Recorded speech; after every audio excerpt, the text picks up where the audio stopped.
Welcome, everybody.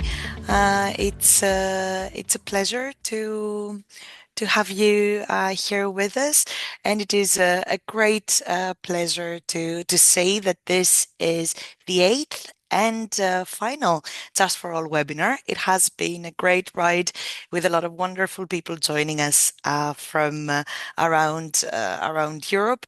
I know it's a big task to follow something through. And we've had the great pleasure. I think we were looking at the people joining to have more than 90 educators, people coming from civil society organizations, activists, and learners joining us. So we couldn't be happier to close this session with today's panel, and of course you as our audience and active participators in this discussion.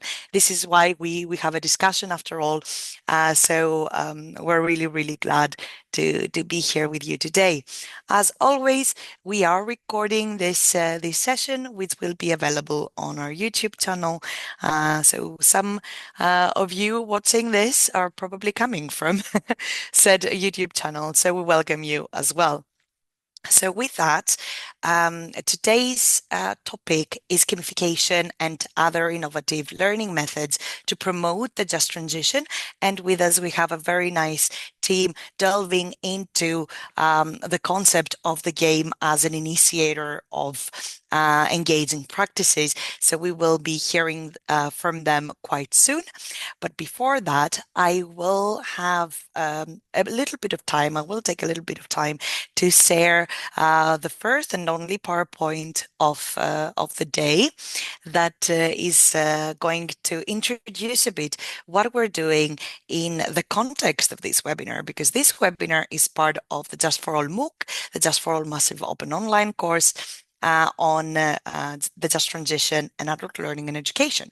So I will introduce to you just slightly what we've been doing there and even show you how we addressed game-based learning in our context. So without further ado, I am Angeliki Giannakopoulou from the EAA, the European Association for the Education of Adults, and I will start sharing my screen now. It's not shared, but maybe now. Let's see. Okay, hopefully everybody can see the screen. And in this webinar, we are, as I told you, we're part of the Just for All MOOC, and the main objective of the course is to provide a comprehensive understanding of the Just transition within the context of adult learning and education. We have 8 modules, and each module we say that it takes approximately 2 weeks, but that's if you follow the webinars, the lectures, the case studies, the resources, and the forum discussions. And of course, we have a really nice gamified certification experience that we will show you today. You can either complete individual modules and earn your open badges, or complete the entire course to receive the full certificate. So today is the final webinar, but what came before this one? We actually introduced the concept of just transition in lifelong learning and adult learning and education. We delved into social innovation and just transition, empowering and engaging vulnerable groups, grassroots initiatives and community learning, just transition and competence for the future.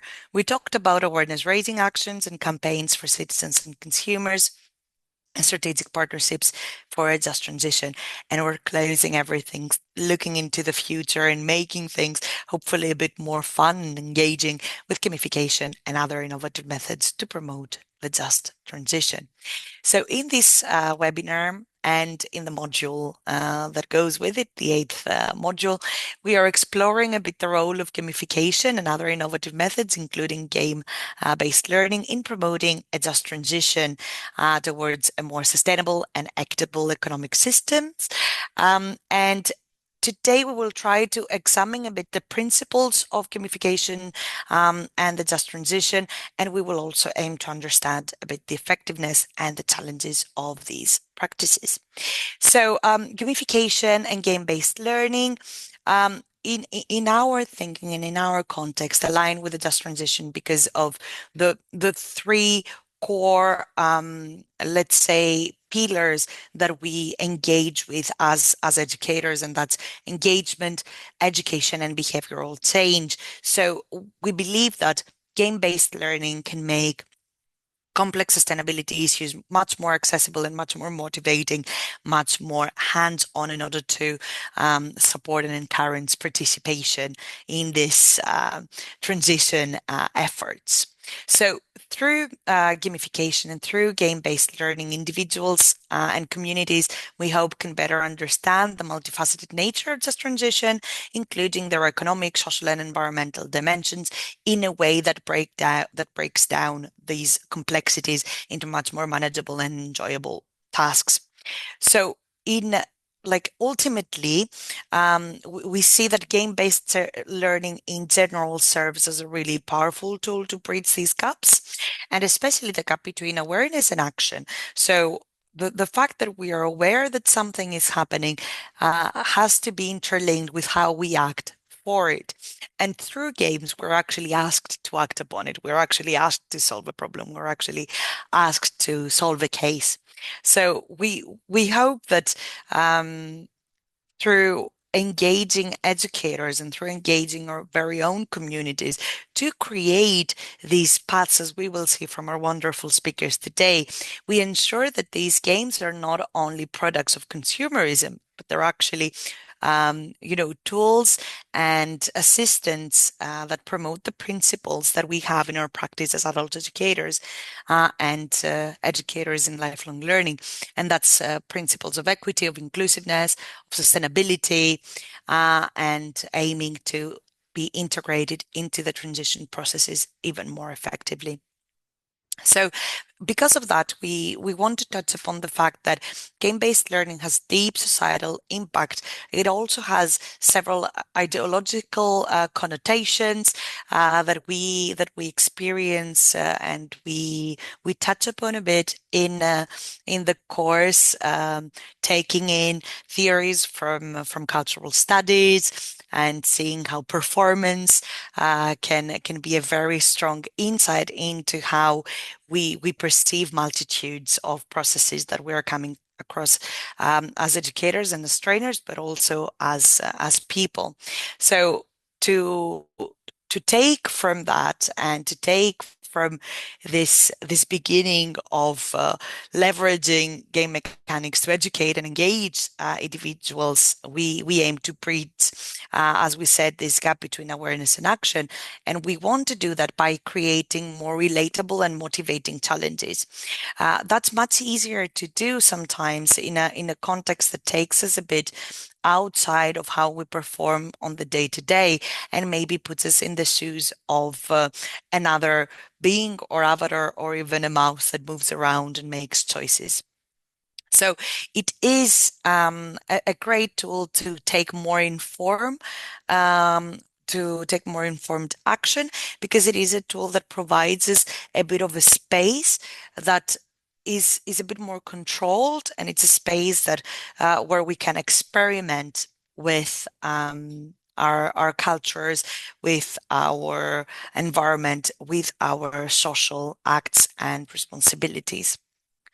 So we see that at the end of the day, games also promote collaboration and community building, especially if we are introducing those games in the context of a learning community, a classroom, even an audience in a webinar such as this one, because we are creating a community of practice. And we see that this community building is essential to drive collective action. So we're not talking only about individually perceiving the world around us, but learning how to collectively act. So we see that in the essence of game-based learning, we have to have the individual, but also the collective direct impact over the actions of the players on the environment and the society, even if that's the micro environment and the micro society of the game.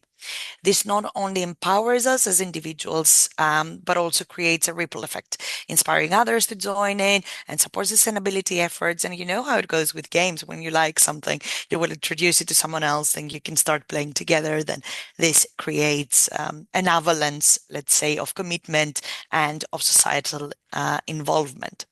So I don't want to say more because I'm sure that our panelists will be exceptionally driven to talk to you all more about that. But I will say that it is very, very important that we tell you that all of this and much more expanded like this was merely a teaser.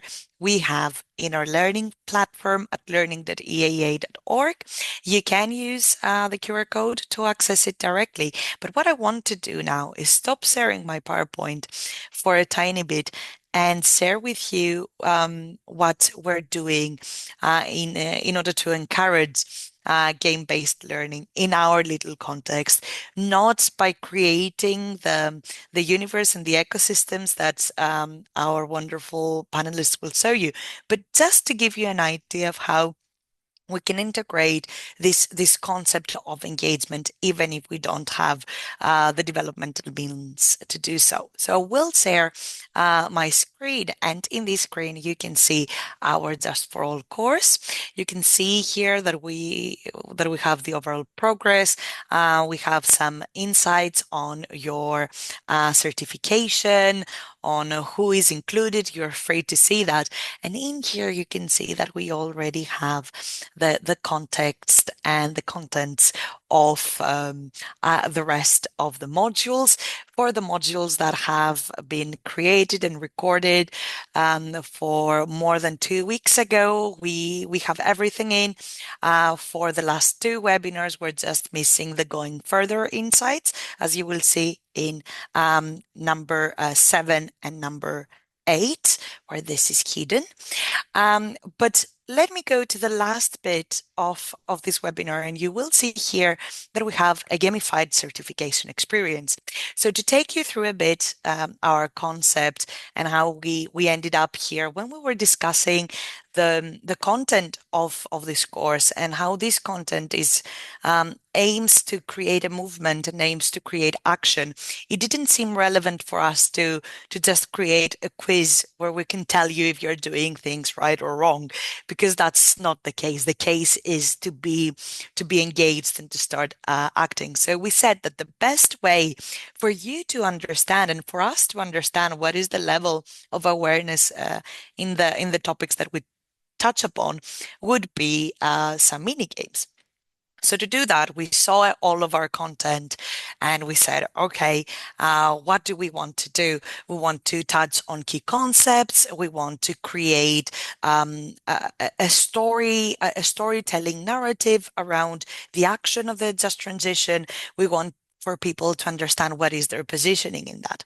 So to do that, we created these mini games. We started from the Just for All memory game, where you can just look at some tiles, and the tiles you will see have either a concept or a description of the concept. So what the players have to do is read the names and read the concepts and see if they fit. So, for example, a means for people to achieve self-affirmation and work towards social transformation through learning process. That's not the just transition framework developed by trade union movements. That's the just transition based on what we learned. So this keeps on, and you can play with it at your own place and time until you find which word fits which concept. That was made so that we see how people, how the followers, how the audience of this course has understood the key concepts without making it into, a very rigid quiz. And of course, we get the results as well. Of the people following each of the activities into completion, but at the end of the day, these results are personalized only by you. We only see numbers that 80% finalize this or 20% finalize the other, because the concept is that people understand how they are aware and not just us. We also have a bit of a story that we created of the journey of someone engaged in Just Transition, and you have to pick some keywords that we use a lot during the project and just put them in the correct order. Um, we have also created a really fun personality quiz so that we can see how people, what is the role that they take in this transition. But it's also quite fun for us as well. I think that we've played that as a team. So the concept is that over 13 questions, you have specific answers that can let you know which personality type you are, like the quizzes that we were playing on magazines where we were kids. But made more into make it more into a just transition activistic journey. So, for example, how do you approach resource distribution in the just transition? I work to ensure resources are distributed equally, or I help communities create their own resources, or I fight for systemic changes and guarantee fair resource distribution, or I provide education on how communities can access and manage resources. So you will see we have slightly different approaches that fit in with different personality types, as we call them.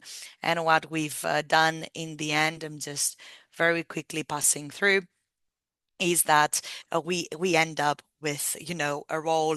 For example, this person is a systemic change advocate, just to encourage a bit the fact that we're all different, but we're all very important elements of the just transition.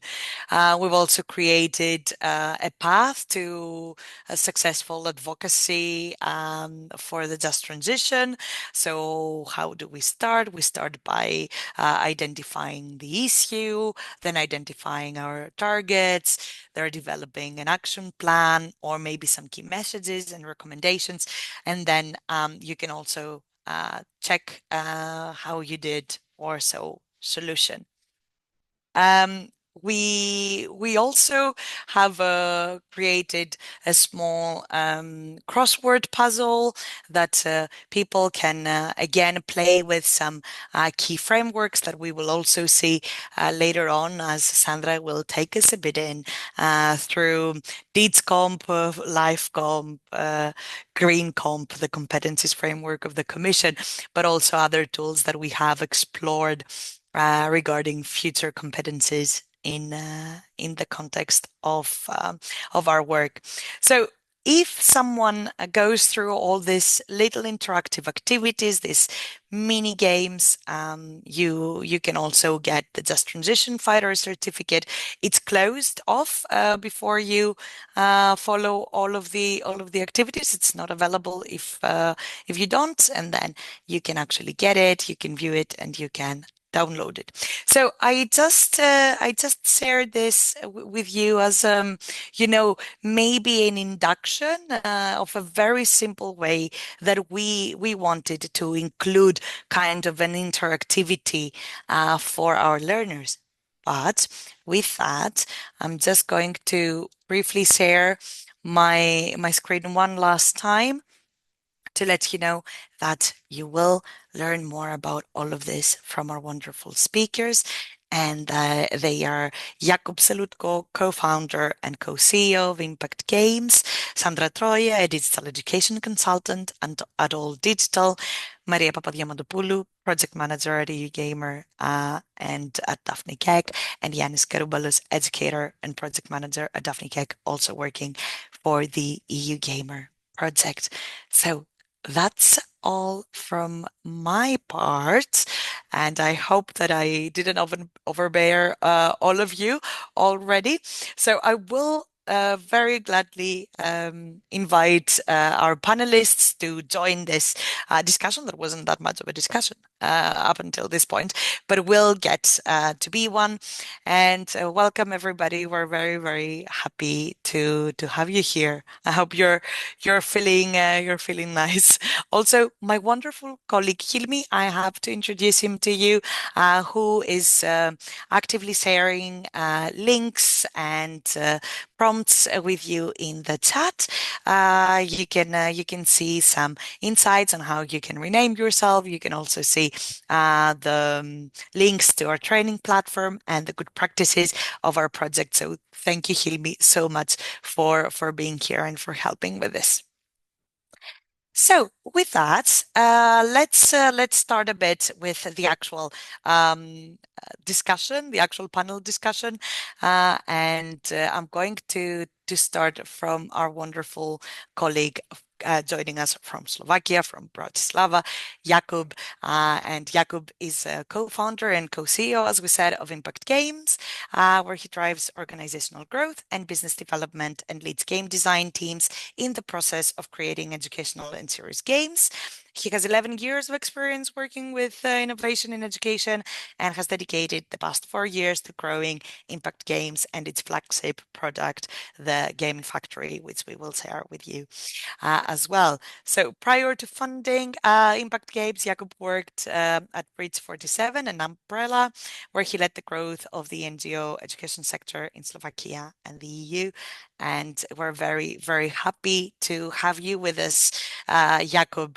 So, following from that wonderful little bio, I will give you the floor with a bit of a prompt, and building on that extensive experience in creating games and addressing many impactful issues in impact games, including the just transition, transferability, and global citizenship education as well.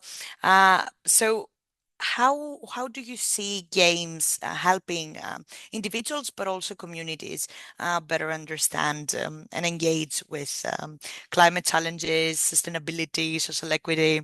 And if you can share with us any notable examples of games. I know already in the MOOC we have identified some of your games that are absolutely wonderful, but feel free to share with us the process. Thank you. Thank you, Angeliki. Hi, everybody. It's very nice to be here. It was very nice to see that you work with gamification this much. It's very good to see that EAEA is gamifying the courses. Awesome. Hey, I'm Jakub from Impact Games, where we do create educational and games with social impact, hopefully. I wanted to share, since I have 10 minutes, I'm not going to go too deep. I wanted to share with you a little bit of our theory of change and a little bit of examples of what do games do well and why actually, we are here to talk about them, and some examples of our games maybe. So I'm going to do this through questions to you. So it's not a monologue. Since I don't have the PowerPoint presentation, I feel free to do that.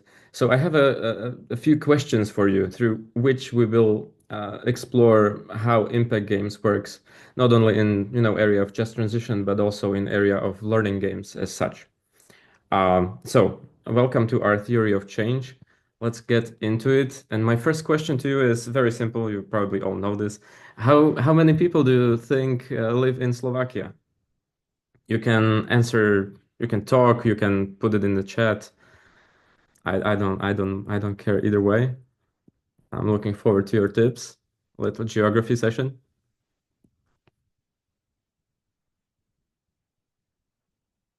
I have to say, like, okay.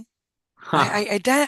I gotcha. think um, it's not a heavily populated country, isn't it? It's not, it didn't seem, when I was in Bratislava, it didn't seem like a very, very full, like capital. So I don't know. I would say around 4 million, maybe. Yes.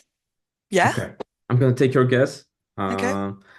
Uh, Good guess. It's Hmm. 5.4 Ah. million, and it's going down. So So yeah, I'm just in the future. yeah. Near future. Okay. How many of these people do you think are teachers? How many teachers do we have working in Slovakia? So we have 5 million people living here. How many of them are teachers? It's a tough question, but I need at least one guess. Yeah. Anyone Or up to guess? Hilmi, 20,000. 20,000. 10,000. not the worst case. I heard worse. Thank you, Hilmi, for taking the courage. So we actually have around 60,000, 60 to 70,000 teachers. So a lot, a lot. Um, and we work with those teachers. I mean, teachers are important. They actually prepare us for many things, including just transition, let's say.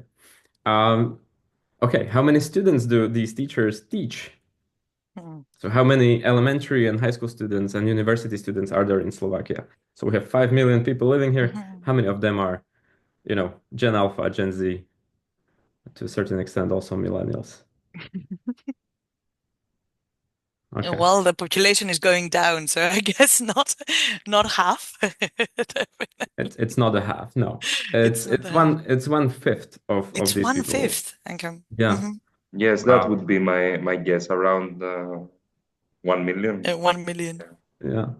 Okay, so it's 800 to 900,000. Okay, so that is our secondary target group at Impact Games. We work with teachers who then work with kids. Okay, but that's a lot. I mean, it's a fifth, it's 20% of the population, probably the same in your countries, wherever you're coming from. So, I mean, we do have with games, when you work in education, you do have a large target group. At least we do. We do work with elementary and high schools. Okay. Now, the key question for my input. How many of these kids, so we have 800 to 900, 1 million kids here in schools, have to go to schools. How many of them do you think are internally motivated? So that means they actually go to school and they like it because they can learn something new. They go to school to learn. They enjoy learning. They don't need, rewards. They don't need grades. They don't need smartphones. Nothing like that. They just like to learn. What percentage of kids in schools actually are internally motivated to learn? Maybe 15. 15, thank you. We Do saw we have other Maida. guesses? Thank you, Maida. Thank you, Maida. I don't know. I would say like, okay, maybe that's too optimistic, but yeah, like 10%, 10%, 20%, maybe even. Okay, an optimist here. Yeah. Okay. I bet 15%. I put my bet on 15%. 15. Okay. Okay. Okay, taking your bets. It's actually this has been a research done here in Slovakia by Comenius University, and it's 6.8. Oh, So only okay. 6.8% of kids out of those 800,000 are internally motivated. So others actually need some role models, need to be told what they need to learn, what they need to be motivated about. They need rewards, they need new smartphones, they need trips, they need, presents, etc. So only 7% of kids actually like learning. So this is why Impact Games actually exists. We are trying to solve this issue. Okay. In contrast, how many percent of Gen Alpha do you think plays games? What percentage of Gen Alpha kids all over the globe plays games? 85%. I don't know. Thank you. It seems Yeah, huge. Yes, I would I say would the say the same. majority. Yeah. Majority, that's a very smart answer. Yeah, I get that a lot. Okay. Hilmi, what was your guess? Majority. Majority, okay. Okay.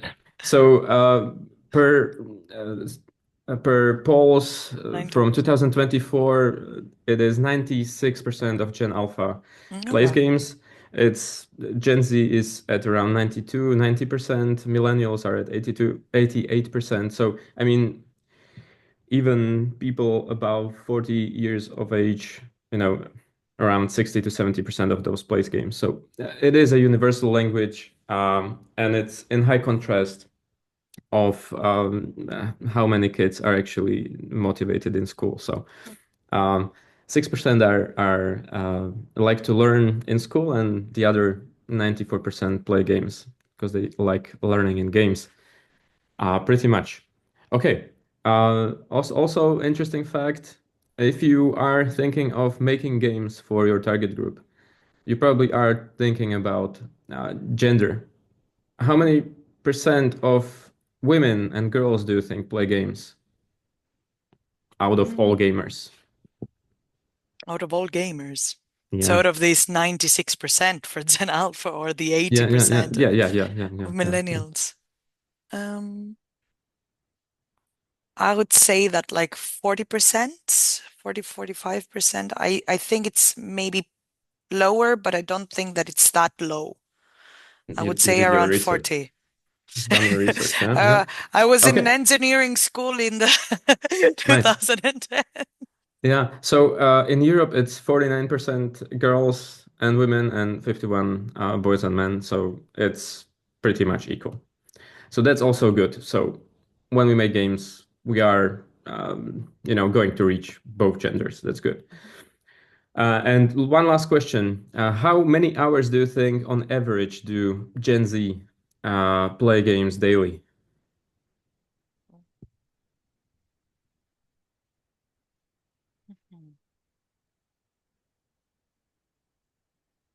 The question was how many hours a day?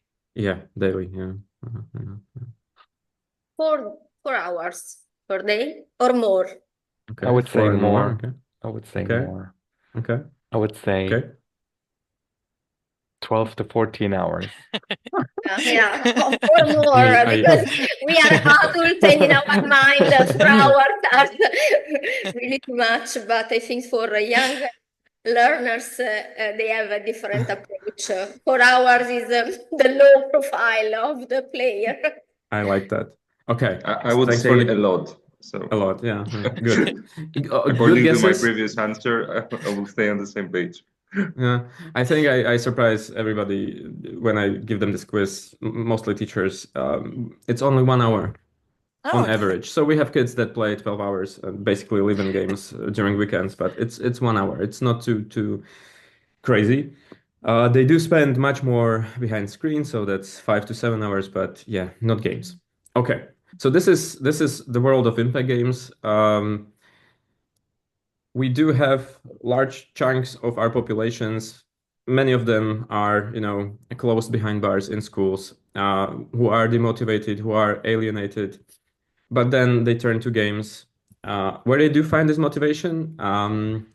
They find relevance, and where they actually spend a lot of time. So that's why we are making games. We want to talk to these people. We want to use their language. We think you should too. It's a very good tool to talk to people because they are in that world. I'm going to use the rest of my time to explain why people like games, what the games do for us, actually. I have 5 points. One is that games actually make us happy. That's on a very, chemical level. When you achieve something, good, positive outcome, you overcome a challenge, you get points, you get a badge. Dopamine, dopamine spikes in your brain, so you actually do feel happier. You do feel happier when you make your opponents or your, co-players laugh. Again, dopamine goes up in those situations. So people turn to games because they have a bad day. So easy as that. And a lot of bad days are in front of us. A lot of bad days are behind us. So games will not die off. So it's a good thing. Surprisingly, many people actually, I'm coming maybe to relevance for just transition into your work. People actually love going to games because they love to work. Like games are work. They are full of problems, full of challenges, and full of like mini tasks that you have to accomplish. And when you accomplish them, it makes you feel good. So people actually spend those hours in games working. Sometimes it's harder work than working in my Excel sheets. Like you really have to be present. You really have to focus. To be have to think critically. So it's work. It's crazy, but we go to games to work. What is also interesting and why we play games is that we have to learn how to do the work well. So that usually happens in games through failing and learning through failure. So games are a safe space to fail. Not much like our ordinary lives when, failure can mean, losing your job or salary or a contract or, getting bad grades in schools. It's very safe to fail in games. They reward you for failing in games. You can try again. So in games, failing is motivational, and that's how you learn to do the work. So that can be adjusted to any type of learning game that you want to create. You create space for people to fail, and then you nudge them the right way. Fourth thing is that actually we do love to socialize in games. Majority of people, are in gaming because they love the community. It's not even multiplayer games, but the Discords, the Twitches, the YouTube channels, communities around games are huge. 56% of gamers actually go to games because they want to socialize. So it's a social thing still, online and offline. Obviously, board games, card games have to be played socially. So it's not so much your antisocial individual living alone with his mom. It's people playing with other people. So that's good. You can create, so to say, movements. Like a few years ago, you probably know Pokemon Go. A lot of people, were out on the streets, meeting other people outside, doing things. And fifth thing, many people actually go to games because, like, the reality is grim. There's no one narrative that you can, reality is complex. You don't really have time to figure it all out. In games, it's a bit simpler. And it's simpler because games use this big epic narratives, which actually can be to a certain extent, helpful in, learning a moral and ethical compass in people. It's big narratives of right versus wrong and bad against the good or good against the bad. So just like movies, just like any type of medium, games do that, and people actually love being part of something bigger, some bigger narrative. So you do something that is relevant. So that's why people love playing games. And I think I'm just going to highlight is that we love to fail in games, we love to learn in games, and we don't even know about it. So that's why games are a very good tool to learn, actually. At Impact Games, we use that mostly in the school context, but also in serious games context. We've done games about stories of refugees from Syria. We've done games. The refugee game is one of our most popular. We've done games about human immune system, which we try to counter-react to disinformation about COVID vaccines. We've done a game about recycling for little kids. We've done a game about empathy towards people with disabilities for young kids. So basically, you can, offer people these fun environments who do all these tricks that I mentioned. And the best part is that people many times don't even know that they're learning, that we are nudging them in a certain way in terms of their skills, in terms of their, values, in terms of their attitudes.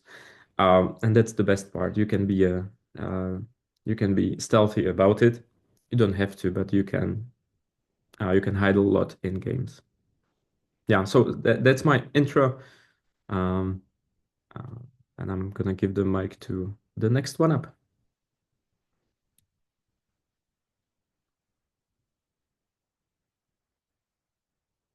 And Angeliki, I think you're muted. You're muted, Angeliki. Yes, I am. I was muted. Thank you.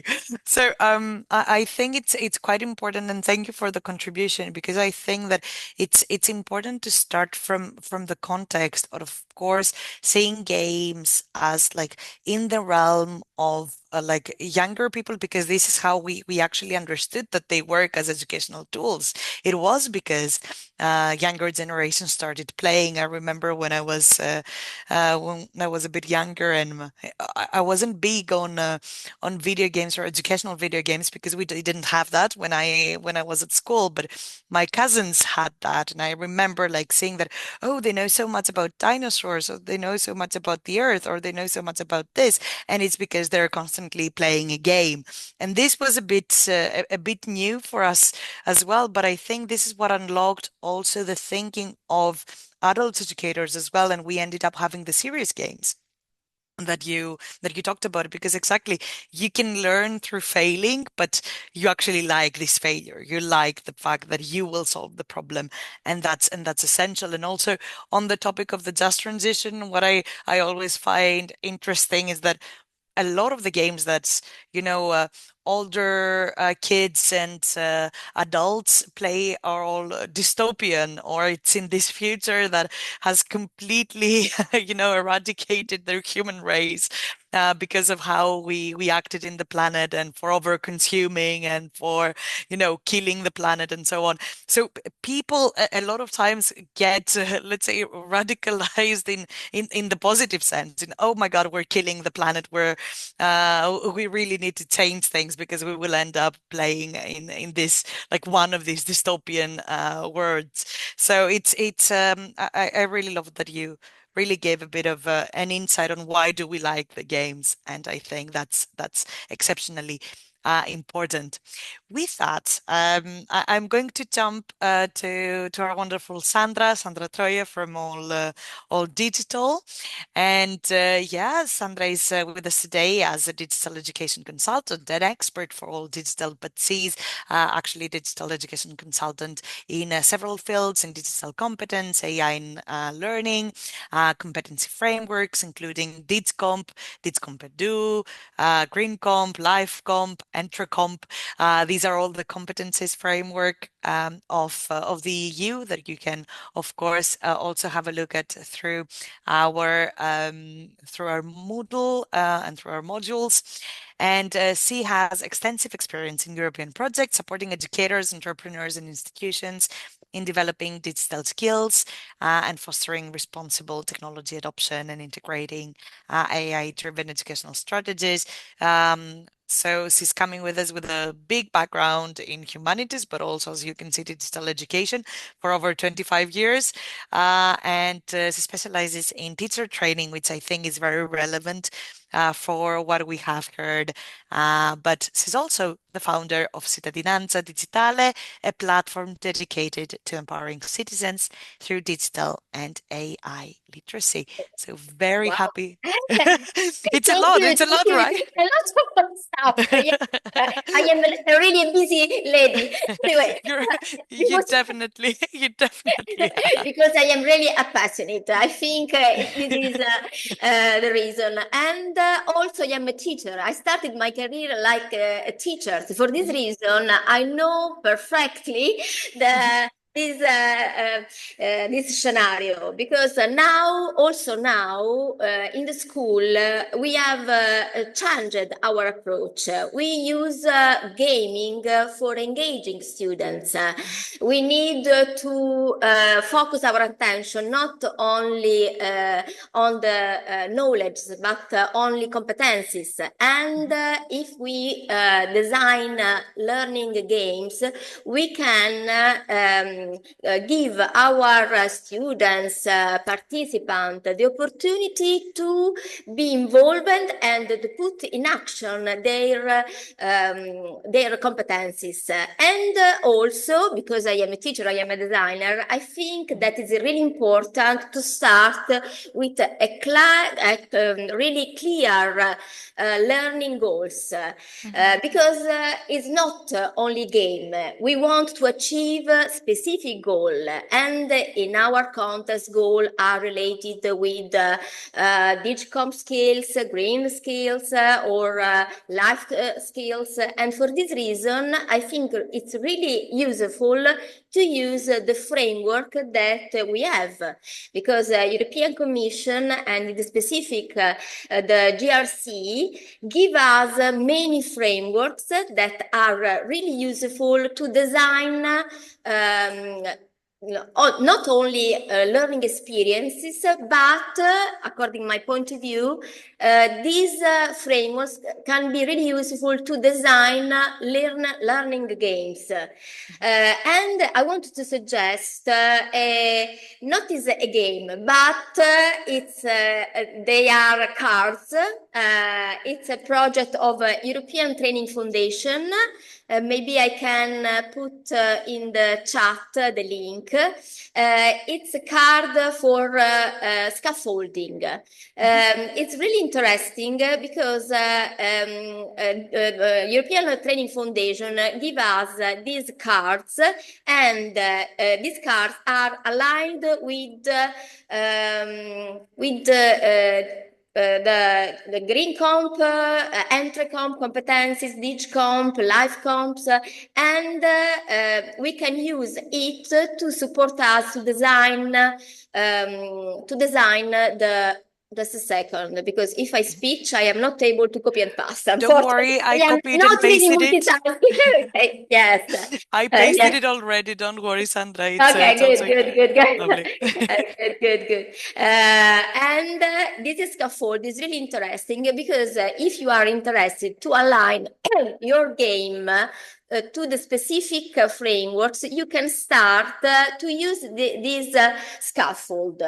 We have tried to use it in our project called Green ETU. It's a project in which all digital is involved for digital competencies and green competencies. And we have created for trainers a scenario in which we have asked people who were attending our event to use just a second. I share the Padlet that we have used because I think it's really interesting. We have created different personas, and we have asked our participant to select for each personas the correct or the competencies that, according to their point of view, was useful for specific profile. And I think that it was not started like a game, but it will become a game during the activity, because it's a way in which you are really engaged, because you know the person, because we have created image, picture, story. And was really interesting because the story, the pictures were created using artificial intelligence. And for this reason, now in my mind, now my focus is on the use of artificial intelligence to create learning scenarios and also learning game. Because now we have many tools that teachers, people that are interested in the learning games can use. And for these tools, it's not necessary to have specific competencies. I have, yes, Angeliki, no, I don't know who's, see, Elmi shared Mizu. Mizu was the first, was maybe the first link I created for today. A chatbot. It is an open platform. Of course, you can pay if you want more tools, but you can create for free if you are interested. I don't work for Mizu. It's, of course, an example. There are many platforms like this, but you can create a game or engaging activity using artificial intelligence. And it's really interesting because now, if you click on the Mizu, you can chat. Sorry, no, but it's not the Mizu. There are two. Sorry. There are two links. One is Mizu, because in other case you are not able to see the bot. Yes, now I put the correct one in the chat. Okay, if you, just a second, I don't know why it's a second word, but it's not a second word, it's about, sorry, I don't know, just a second, I check the correct link that there was in my, okay, this one, the second is one, okay.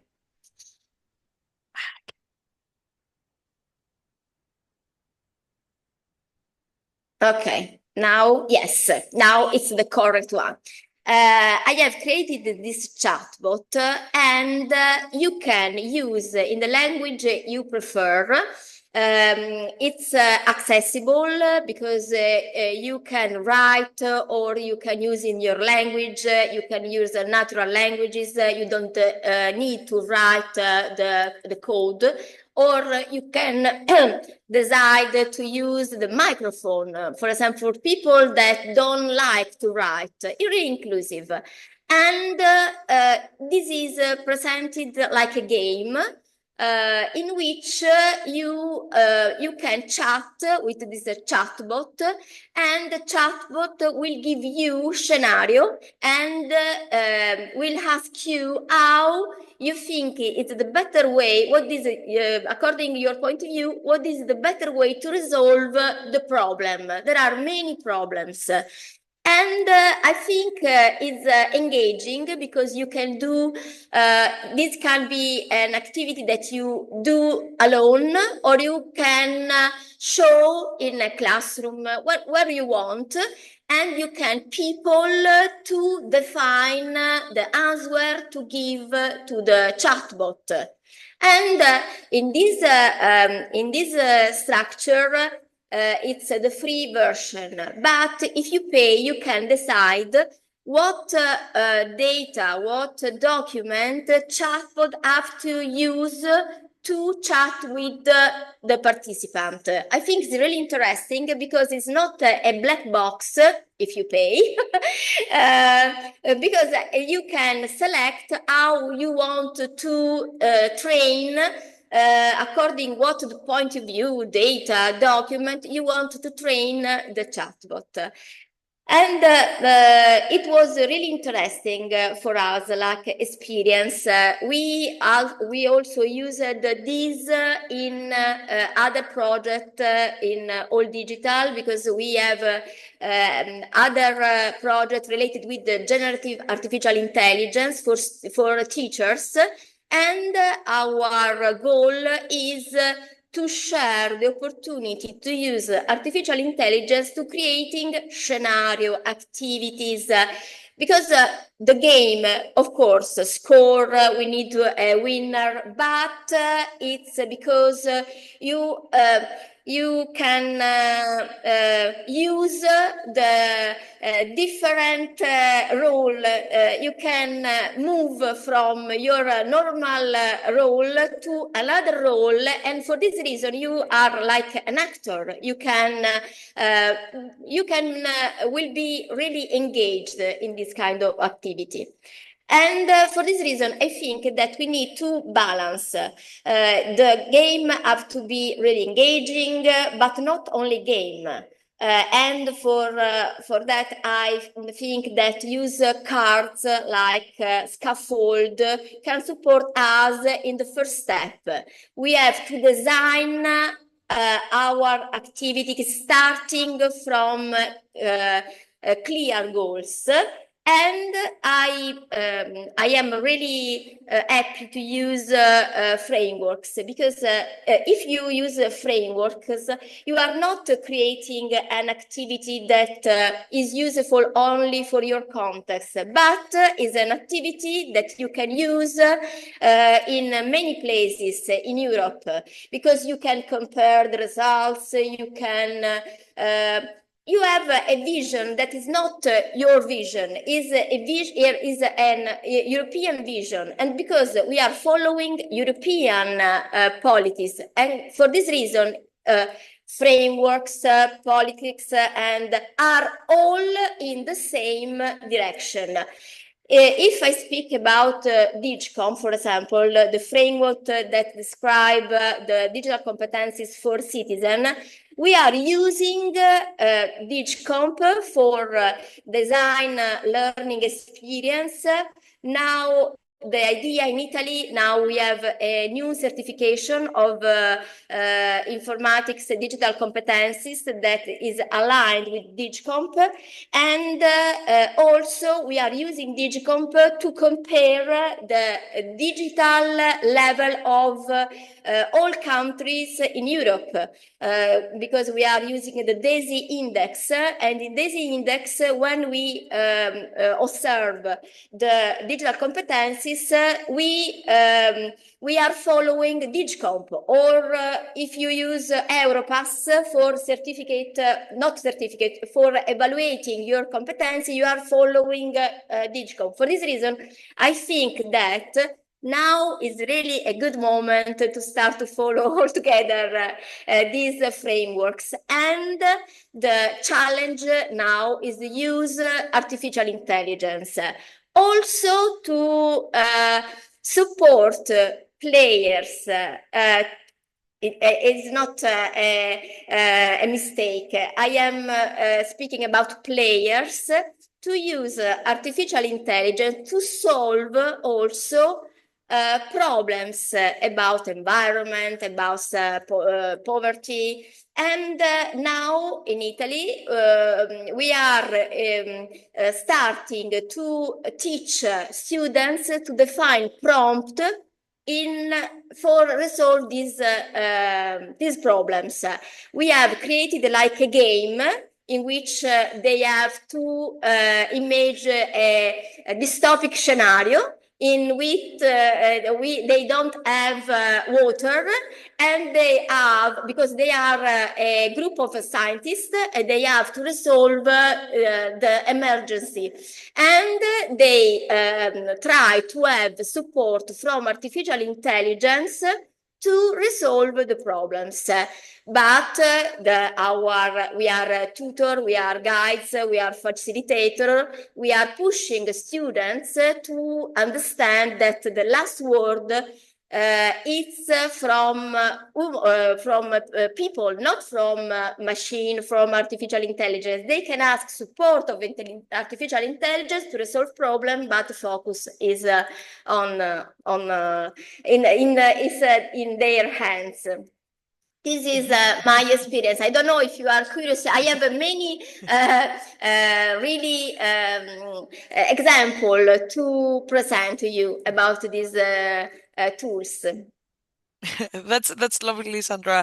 Thank you so much. We've added several of the links here, and what you said about the card games reminded me of like when we were doing our research for the module, that also like we found this really nice game from Impact Games, the Been There Together card game, where it takes you out of the mobile game to playfully explore your surroundings.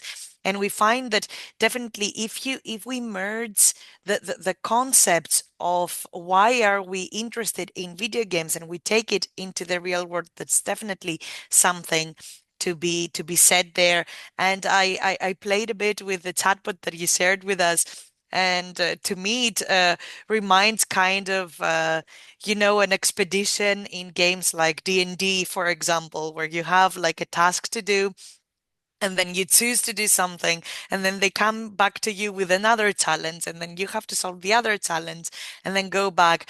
And I think it's quite interesting to see what are the problems that show up as well in artificial intelligence and chatbots, because that's what we as a humanity talk most about. This is how AI knows how to react. It's us, it's our data, it's our fears. And saying that in this context, we have main mentions of small towns having a factory that provides jobs but pollutes, and this is like a key element that we have to address. Seems that this is what people are interested in. So thank you very much for introducing that. Well, to finalize this panel session and open the discussion to everyone in the audience, I am going to introduce our two last speakers. First, I'm going to introduce Maria. Maria Papadiamantopoulou works as a professional in adult education and as a project manager at DAFNI KEK. She holds a master's in education in social theory, policy and practices in education, and a bachelor's degree in international and European studies. And she has worked on European projects in the education of underprivileged groups and students. She's currently working on the EU Gamer project, which aims to communicate European values and civil rights by using digital games as a means of encouraging responsible citizenship in adolescents. And she's joined today by her colleague Yiannis Karoumpalos, who is also an educator and project manager at DAFNI KEK, holding a bachelor's degree in primary school education and attends currently a master's program on social inequalities, diversity, and teaching Greek as a second foreign language. And he has also worked in Erasmus Plus projects, emphasizing on social inclusion, integration, diversity, and culture, working alongside Maria, as we mentioned, on the project EU Gamer. So very, very happy to have you both here as well. And we would like to pick a bit your brain, but you can, of course, discuss what the rest said if you feel like it. But I know that you have been working on how gamification is linked with active citizenship. So, like, what have you seen from actually working on the topic with quite a lot of teenagers, older teenagers, and also working with the educators on how gameplay and storytelling is supporting the just transition, how the topic maybe arised in your process. So yeah, the floor is yours. Anyone who would like to take the floor takes the floor. Thank you, Gilki, for the introduction. It's very nice to be here. So to answer your question, I will share with you our experience in our EU Gamer project, gaming as a means to encourage responsible citizenship. That is the experience of applying digital and interactive experiences for this citizenship education in the learning process in the context of secondary education. So first of all, EU Gamer is funded under the BUILD program and is being implemented by DAFNI KEK in collaboration with the Game Developers Association of Greece. And just very briefly, BUILD program is co-funded by the European Union through the Citizens, Equality, Rights and Values SERV program, the Bodosaki Foundation in Greece, and the NGO Support Center in Cyprus. Okay, so moving on. Our project, EU Gamer project, is an initiative aimed at integrating digital game-based learning into civic education. So the goal is to enhance students' understanding of European values, democracy, and human rights by using interactive and engaging game scenarios. And also, we aim to raise awareness about European values, rights in general, to bridge the gap between theory, so abstract ideas, and real-life experiences to encourage active citizenship and social responsibility, to use digital gaming to enhance students' engagement in civic education, with a special focus on students from underprivileged and minority areas. So, one of our main activities during the EU Gamer project was the development of educational scenarios that include activities built around already existing digital games, video games, and gamification, role-playing activities that we developed and are inspired by the digital games that we used. And the methodology for developing the educational scenarios is based on the discussion about the content of EU values, and ensuring that students discover and understand these principles, or at least we hope so. They integrate existing digital games, providing an interactive way for students to engage with and explore European values in practice. So, to be more specific, the educational scenarios follow the phases that I'm going to share with you. First of all, we have the introduction phase, where students explore the European values like the respect for human dignity, democracy, equality, and human rights, reflecting mostly on their role in society through some suitable questions. We use some key phrases from Aristotle, some EU slogans and interviews, prompt questions on individual agency and cultural diversity. Then we have the game phase. We introduce a digital game to the students. The game is played on multiple devices in order to ensure an engaging and interactive experience for all the students. And the students play in groups. So the next phase is called social contract. And students, through a role-playing game inspired by the digital game, critically engage with core EU values such as democracy, equality, the rule of law, etc.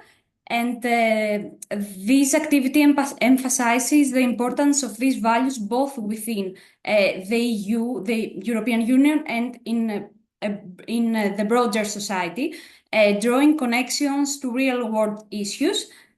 We have, following this phase, is the EU values phase, where students reflect on their decisions during the role-play activity, focusing on how their choices respected the values we discussed during the introduction phase. And they also discussed the challenges they faced, the decisions they made, and how these values influence their actions. And they explore how values in general appear in everyday life and are reflected as rights. And the final phase, we have the reflection and evaluation, where students reflect on their understanding of the EU values. They also complete a comparative questionnaire before and after the activity to assess their knowledge growth. Okay, yeah. So, moving on. I'm going to talk more about the games that we chose, and the selection process was conducted by Game Developers Association of Greece, our partners, and followed a structured research approach with three key directions. So we identified educational games developed by the EU, games produced through EU-funded projects, and video games developed by the gaming industry in general. And I'm going to talk just about 2 games, but I'm going to mention all of them. So we used 6 games and we developed 6 educational scenarios. The first game was the virtual role-play game, Wing by Demos. This is the second game. EU Craft, the third one. Papers, Please, the fourth one. This War of Mine, fifth. And Venba, the sixth one. So I'm going to explain just 2 of them very briefly. The virtual role-play game is part of the digital journey to the European Parliament, a project that aims to bring the Parliament closer to people across Europe. To explain a bit more about the game, each player takes a place of a member of the European Parliament and is placed in a hypothetical political group. Together with the other members of the European Parliament, players have to debate, negotiate, compromise, and vote finally on a legislative proposal that aims to improve the lives of people across European Union. More specifically, they are dealing with a legislative proposal for food labeling to help consumers identify products with a lower carbon footprint. So players sit and interact in the same space, playing the game on their own devices. And they also discuss as groups. Yeah, that's the main idea. And I'm going to present just another one, an industry game, This War of Mine. This War of Mine is developed by 11-Bit Studios, an independent game developer studio known for its social approach and focus on humanitarian survival issues. It has won numerous awards for its innovation and approach to the themes of war and survival. So, This War of Mine is a survival game that focuses on the civilian experience in a war-torn world. Players take control of a group of survivors trying to survive in a besieged city, facing daily challenges such as food and medical shortages, as well as danger from snipers. And the players have to deal with the resource management. They also have to deal with different moral dilemmas. The decisions players are asked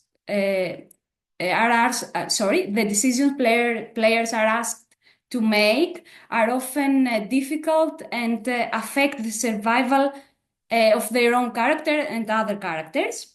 So this particular game, was inspired by the extremely poor living conditions and atrocities suffered by Bosnian civilians during the 1992 to 1996 siege of Sarajevo, the largest city siege since World War II.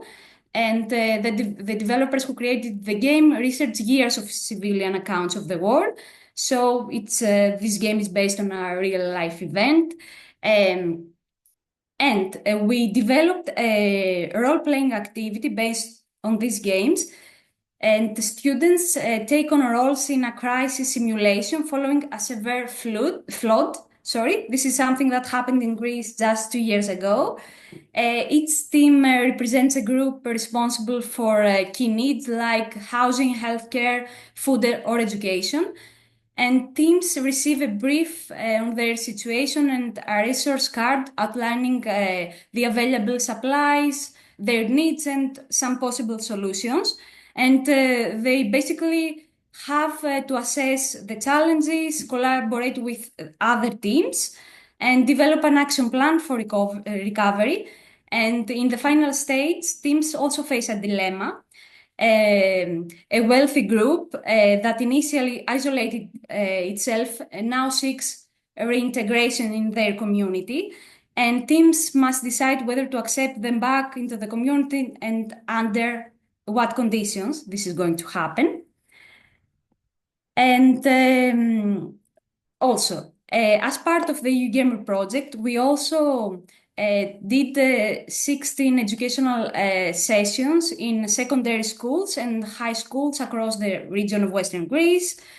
10 of these educational sessions took place in secondary schools, junior high schools, and 6 of them in high schools or vocational schools.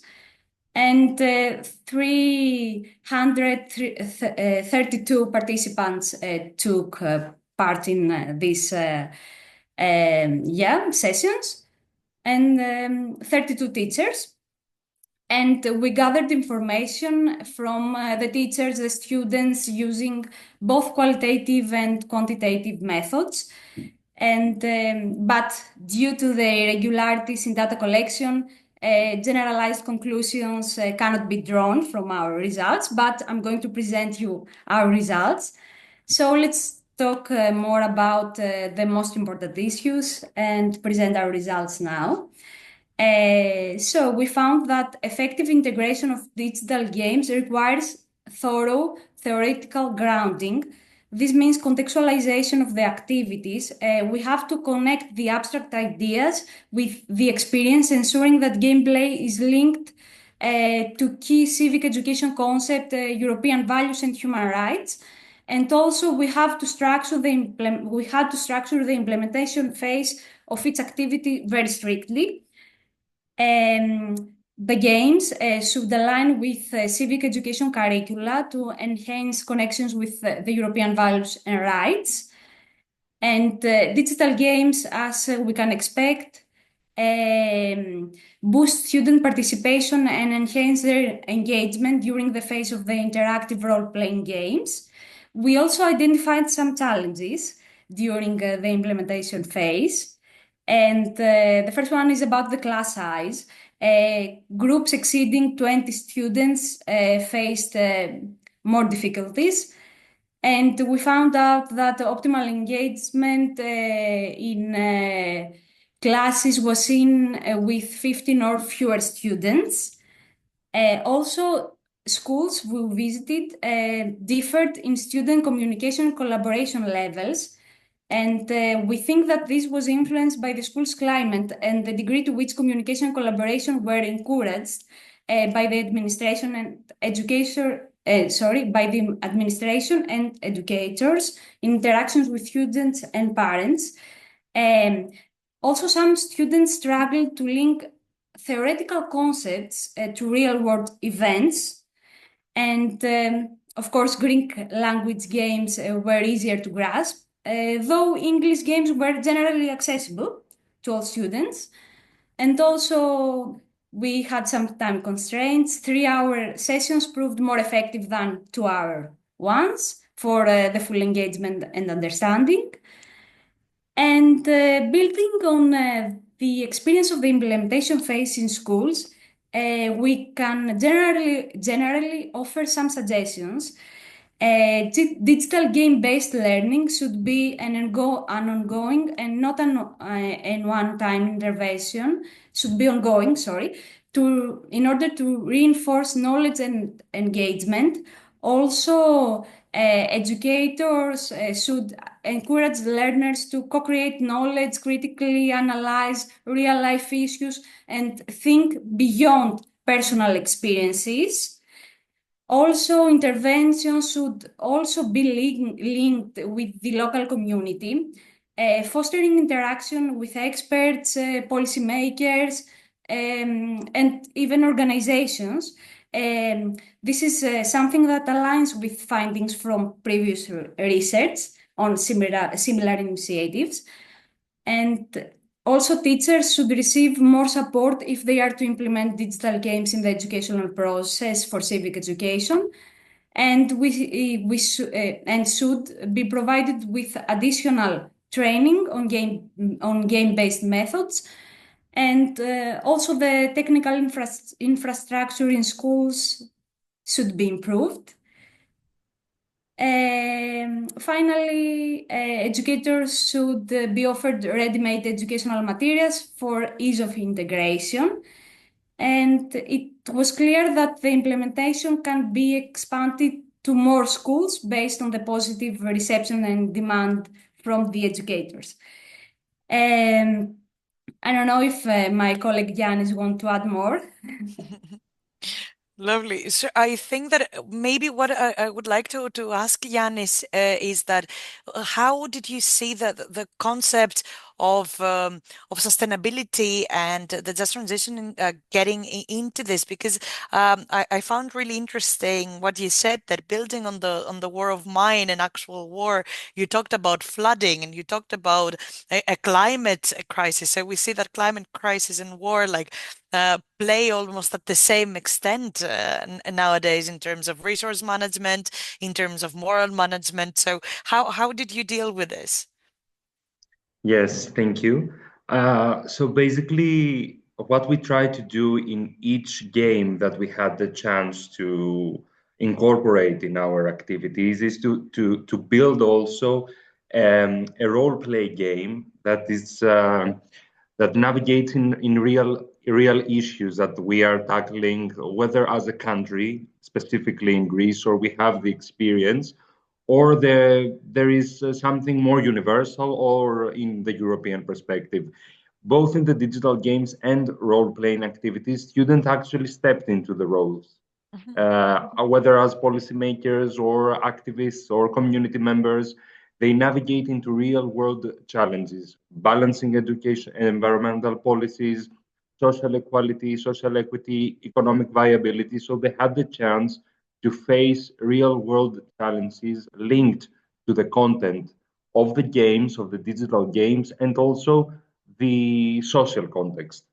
Then what's really interesting is that through the interactive decision making, they felt the consequences of the choices.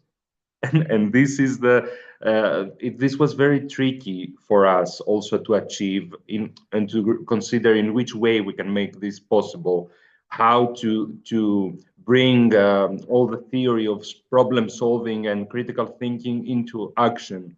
For example, we mentioned you about the virtual role play game.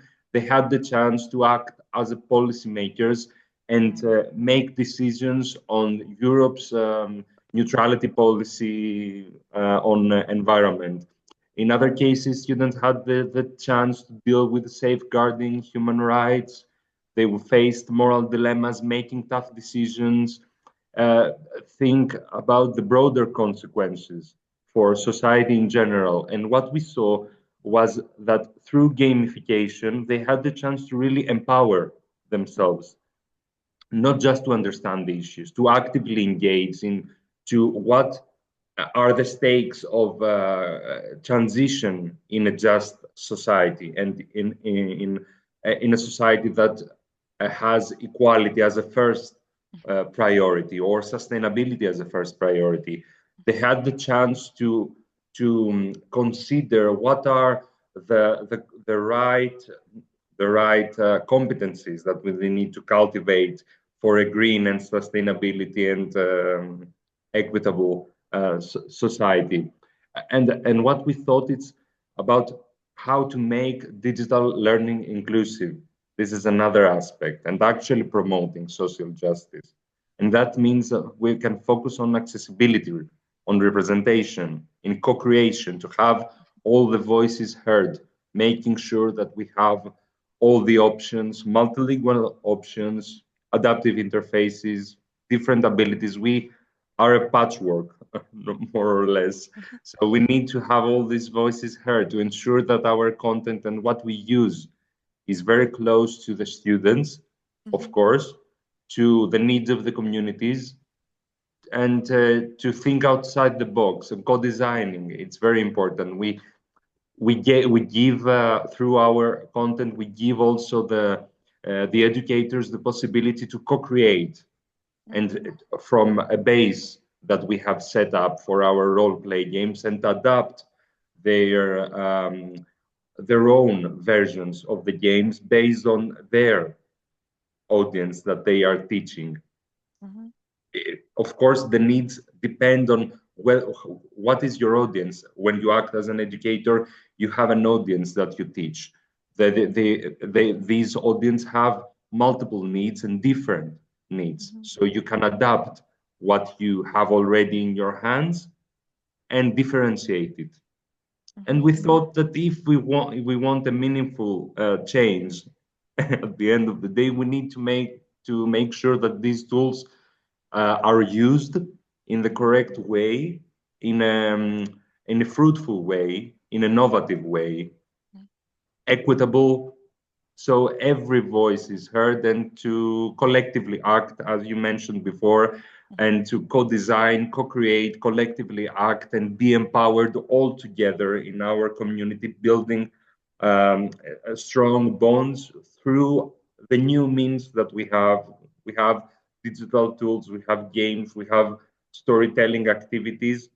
How can we transform all these for just transitioning, for sustainability, for cultivating competencies and skills in our students and ourselves, of course. That's lovely, and thank you so much, Yiannis, because I think that in the essence of talking about just transition, at the end of the day, is the justice of it all, and that's what differentiates it from just talking about, the green transition, or just talking about sustainability. It's to link the very concept of sustainable and environmental development to the element of citizenship and justice. So it's really, really nice to see that all of this, like, also sprouted from your actual experience. I find it very, very interesting. We don't have a lot of time. I see in the chat a comment from Marta for this very interesting session. Thank you, Marta. She had to go, but she's also working with the Girls Go Circular project, online learning program for teenagers, and getting people encouraged and involved. So maybe that's something also for our audience. I mean, I have a lot of thoughts. I know we have like just a couple of minutes, but maybe some final statements. I know we especially when talking about games and talking about all the abundance of tools, it's a bit 1 hour and a half is not enough. I will let you know that already in our module you can find of course the Gamifactory and specifically 2 games that we have chosen from Impact Games, and that's the Been There Together and the House Them All games that we also recommend that you have a look at. We have the EU Gamer Initiative, and we have as well the Scaffold and the other game by the Commission on Life Comp and Sustainability Conversations card game. So you will see all of the games mentioned by our wonderful panelists included therein. So I would just want to finalize it with an open question to our panelists and asking you we talked a lot about what's the positioning in games for students in formal education, in formal structures, in classrooms. But how do you see that expanding? Because this is the time to do that, expanding into lifelong learning, into adult learning and education. Have you had experience with it? How did the educators also relate to it? Because they are adults and they are learning through this process. So any thoughts on that as a closing statement?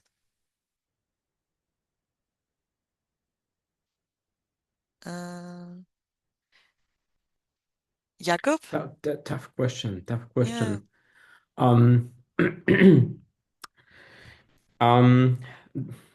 Our experiences, there is this, innovation adoption curve that is applicable to any innovation that you have coming into the market. And like, it's difficult to speak to the majority right from the beginning.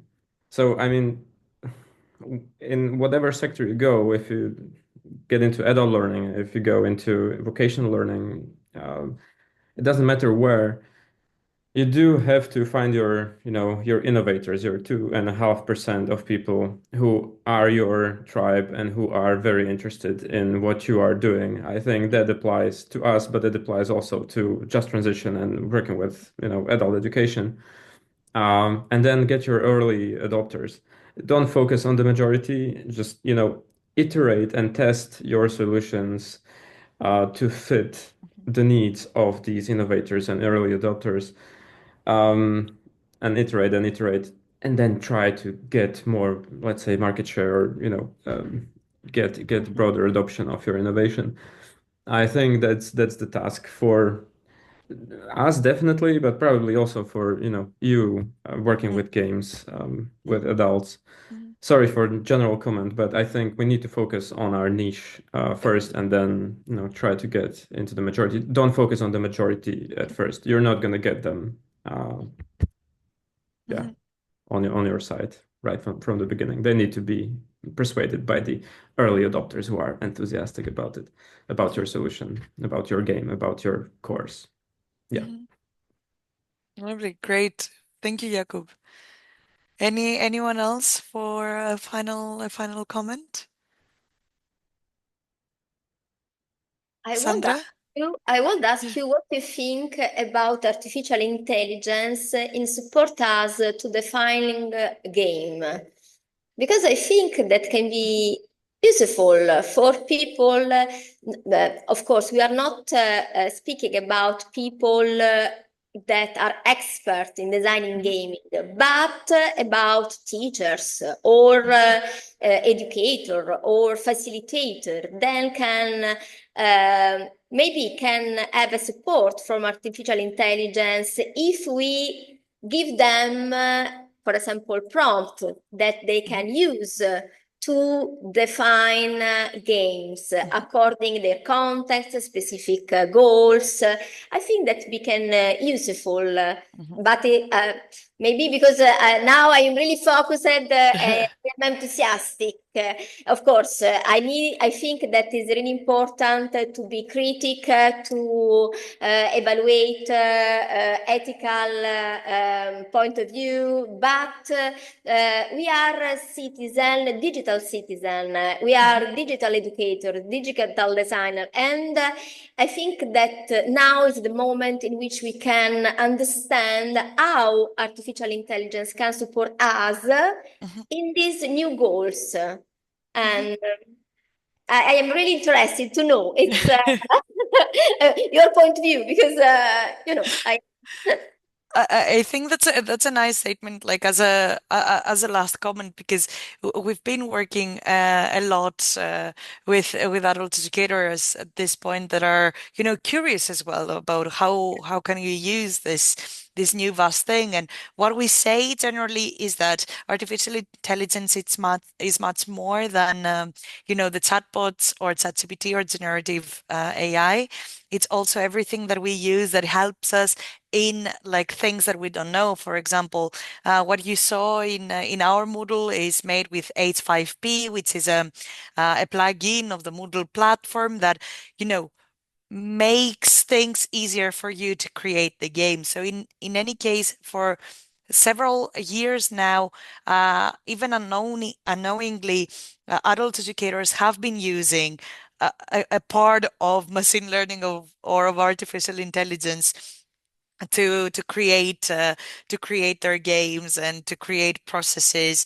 It's just not the generative AI that we see now. So in a sense, we have been using technology for role playing, for engagement, for getting people involved for quite a lot of years, and it's definite that we're going to keep on doing that in the future as well. With that, I see that quite a lot of people already have to go. We're 6 minutes after 11:30. Thank you all for the wonderful contributions. It has been an absolute pleasure. And with that, I will also say that this is our final webinar for the Just4All webinars.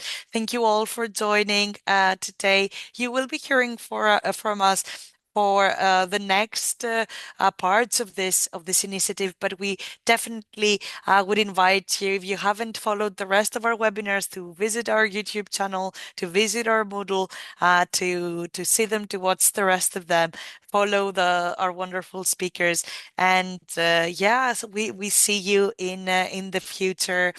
Thank you so much, Maria, Yiannis, Jakub, and Sandra. It has been wonderful. Thank you so much. You. Thank you. Thank you.